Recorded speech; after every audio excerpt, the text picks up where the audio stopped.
గత ఎన్నికల్లో స్థానికేతరులకు టికెట్ కేటాయించినా తాను పార్టీ నిర్ణయానికి కట్టుబడి పనిచేశానని కాంగ్రెస్ పార్టీ టీపీసీసీ ప్రధాన కార్యదర్శి సంజీవ్ ముదిరాజ్ తెలిపారు. అయితే ఈసారి ఎన్నికల్లో మాత్రం తనకు మహబూబ్ నగర్ అసెంబ్లీ టికెట్ ఇవ్వాలని అధిష్టానాన్ని కోరారు. ఈసారి తనకు టికెట్ ఇస్తే ఖచ్చితంగా గెలుస్తానంటున్న సంజీవ్ ముదిరాజ్తో మా పాలమూరు ప్రతినిధి Pradeep face to face. Palamuru జిల్లాలో కాంగ్రెస్ పార్టీ నిర్వహిస్తున్న కార్యక్రమాల్లో కొంత ప్రజల్లో చైతన్యం వచ్చింది. ఈ నేపథ్యంలోనే కాంగ్రెస్ పార్టీ ఉమ్మడి జిల్లాలో పలువురు అభ్యర్థులు తాము కూడా ఈసారి పోటీలో ఉంటామంటూ చెప్తున్నటువంటి పరిస్థితి ఉంది. పాలమూరు జిల్లా వ్యాప్తంగా బీసీలకు ఈసారి ప్రాధాన్యత ఇవ్వాలంటూ కూడా నాయకులు చెప్తున్నటువంటి పరిస్థితి. గతంలో లాగా స్థానికేతరులకు కాకుండా తాము కూడా నియోజకవర్గాల్లో గత 30 సంవత్సరాలుగా పనిచేస్తున్నామంటూ మామూలను ఈసారి గుర్తించాలంటూ కూడా చెప్తున్నారు. ఈ నేపథ్యంలో మనతో పాటు కాంగ్రెస్ సీనియర్ నేత సంజీవ్ ముదిరాజ్ గారు ఉన్నారు. వారితో పలు విషయాలు తెలుసుకునే ప్రయత్నం చేద్దాం. సార్ నమస్తే. నమస్కారం సార్. సార్ ఈసారి ఎట్లా ఉండబోతుంది జిల్లాలో? కాంగ్రెస్ పార్టీకి ఒక మంచి ఊపు వచ్చింది. కాంగ్రెస్ పార్టీ జిల్లాలో చాలా మంచిగా ఉంది. జిల్లాలో మా నాయకుడు చెప్తున్నాడు, మా నాయకుడు చెప్పే విధంగా 14 కాంగ్రెస్ పార్టీ గెలిచే అవకాశాలున్నాయి. ఈసారి ముఖ్యంగా ఏదైతే రాహుల్ గాంధీ గారు భారత్ జోడో యాత్ర చేసిన తర్వాత కాంగ్రెస్ పార్టీలో ఒక కొత్త ఉత్సాహం వచ్చింది. అదేవిధంగా కర్ణాటకలో జోడో యాత్ర తర్వాత కర్ణాటకలో ఎలక్షన్ అయిన తర్వాత కర్ణాటకలో కూడా కాంగ్రెస్ పార్టీ పెద్ద ఎత్తున గెలవడం జరిగింది. కాంగ్రెస్ పార్టీ కర్ణాటకలో ఎలక్షన్ అప్పుడు ప్రతి ఒక్కరికి అక్కడ ఉన్న సామాజిక వర్గాలను చూసి అక్కడ ఉన్న బీసీ వర్గాలకు ఎక్కువ శాతం వాళ్ళని ప్రిఫరెన్స్ ఇచ్చి వాళ్ళకి సీట్లు ఇవ్వడం జరిగింది. ఈసారి వాళ్ళు బీసీలకు ఇచ్చినందుకే ఇలా కాంగ్రెస్ పార్టీ అక్కడ జరిగింది. అదేవిధంగా ముస్లింలకు కూడా ముస్లింలు ఈసారి అంతా కూడా కాంగ్రెస్ వైపు ఉన్నారు. కాంగ్రెస్ వైపు వచ్చినందుకు కూడా ముస్లిం ఓటు కూడా అంతా కాంగ్రెస్ కన్వర్ట్ అయినందుకు ఈసారి బాగా పెద్ద ఎత్తున కాంగ్రెస్ పార్టీ విజయం ఉంది. ఈసారి మరి తెలంగాణలో కూడా అదే పరిస్థితి రిపీట్ కాబోతుంది.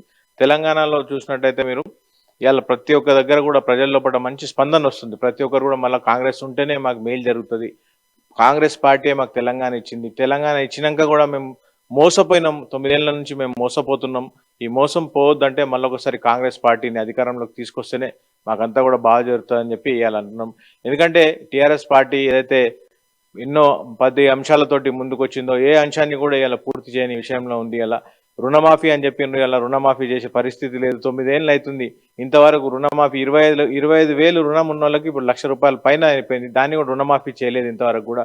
కేజీ టు పీజీ ఎడ్యుకేషన్ అన్నారు, అది కూడా ఏది కూడా అమలు చేయలేదు. ఏదైతే ఇండ్లు ఇస్తామన్నారు, ఇండ్లు ఇలా గవర్నమెంట్ 2 బెడ్రూమ్ హౌసెస్ ఇస్తామన్నారు, ఎక్కడ కూడా కంప్లీషన్ స్టేజ్లో లేవు. చాలా మందికి మొన్న వరదల్లో చాలా మందికి ఇల్లు పడిపోయినాయి. వాళ్ళకి అలా ఇండ్లు ఇచ్చే పరిస్థితి కూడా లేదు. వాళ్ళకి ఇమ్మీడియట్గా యాక్షన్ కేవలం టీఆర్ఎస్ కార్యకర్తలకు మాత్రమే మేలు జరుగుతుంది తప్పితే ఎవరికి కూడా ప్రజలకు మేలు జరిగే పరిస్థితి లేదు ఇలా. కాబట్టి టీఆర్ఎస్ ప్రభుత్వం పైన ఇలా ప్రతి ఒక్కరు కూడా అసంతృప్తిగా ఉన్నారు. వాళ్ళంతా కూడా టీఆర్ఎస్ ప్రభుత్వం పోతేనే మాకు మేలు జరుగుతుంది, ఏదైతే తెలంగాణ తెచ్చుకున్నామో దాన్ని తెలంగాణ తెచ్చుకున్నది మనం నిజంగా కూడా ఇంప్లిమెంట్ కావాలంటే మరొకసారి కాంగ్రెస్ పార్టీ వస్తేనే తెలంగాణలో ఏదైతే మనం అనుకున్నామో అవన్నీ జరుగుతాయని చెప్పి కూడా చాలా మంది నిజంగా నిరుద్యోగులు కానీ, అదేవిధంగా యువకులు కానీ, అదేవిధంగా మొత్తం కూడా సమాజంలో ఉన్న ప్రతి ఒక్కరు కానీ ఇలా టీఆర్ఎస్ను ఇలా రిజెక్ట్ చేసే పరిస్థితి ఇలా టీఆర్ఎస్ పార్టీలో ఇలా కనిపిస్తుంది మనకి. ఇలా మనం ప్రభుత్వం వాతావరణం చూస్తున్నాం. ఇలా కూడా మేము చాలా వార్డులు తిరిగి వచ్చినాం. పొద్దున్నే తిరిగి వచ్చితే కూడా అక్కడ కూడా మనల్ని పిలిచి ఈసారి ఎట్టైనా నిలిచి కాంగ్రెస్ పార్టీని ప్రభుత్వంలో తీసుకురావాలి, మీరంతా కూడా మంచి పని చేయాలని చెప్పి వాళ్ళే ప్రజలు వచ్చి మాకు చెప్తున్నారు. కాబట్టి మాకు నమ్మకం ఈసారి తప్పకుండా కాంగ్రెస్ పార్టీ అధికారంలోకి వస్తుంది మాకు నమ్మకం. అయితే గతంలో లాగా ఈసారి స్థానికేతరులకు బీసీలకు ప్రాధాన్యత కాంగ్రెస్ పార్టీ ఇస్తుందంటారా? ఒకటి, కాంగ్రెస్ పార్టీలో ఉన్న బీసీలు ఎప్పుడు కూడా కాంగ్రెస్ పార్టీకి ఇచ్చిపెట్టి పోలేదు, ఎప్పుడు కూడా లాయల్గా ఉన్నారు. మీరు చూసినట్టయితే ఇందిరాగాంధీ గారు ఏమనేప్పుడు ఇందిరాగాంధీ గారు 1978లో వాళ్ళు పక్కకు జరిగినప్పుడు అప్పుడు రెడ్డి కాంగ్రెస్ అని చెప్పి కొంతమంది పక్కకు పెట్టుకొని పోయారు. అప్పుడు మొత్తం అంతా బీసీలు అంతా ఇందిరాగాంధీ ఏమన్నారు, మొత్తం కాంగ్రెస్ పార్టీని పెద్ద ఎత్తున ఇక్కడ మన ఆంధ్రప్రదేశ్ లో అప్పుడు అధికారంలోకి తీసుకురావడానికి వాళ్ళంతా కూడా తోడ్పడ్డారు, అధికారం తీసుకొచ్చారు. ఎప్పుడు కూడా బీసీలు కూడా ఇలా మనం చూస్తున్నాం, బీసీలు కూడా ఎప్పుడు కాంగ్రెస్ పార్టీకి ఎవరు కూడా ఇంతవరకు అన్యాయం చేయలేదు. వాళ్ళకి ఎవరైతే ఇలా కాంగ్రెస్ పార్టీ నుంచి వాళ్ళు బాగుపడ్డ బీసీలు ఎవరైతే ఉన్నారో మెజారిటీ ఆఫ్ దెమ్ ఎవరు కూడా కాంగ్రెస్ పార్టీని ఇచ్చిపెట్టుకోలేదు. మేము కూడా కాంగ్రెస్ పార్టీ నుంచి పోటీ చేయబోతున్నట్టు, బరిలో ఉండబోతున్నట్టు అంటున్నారు.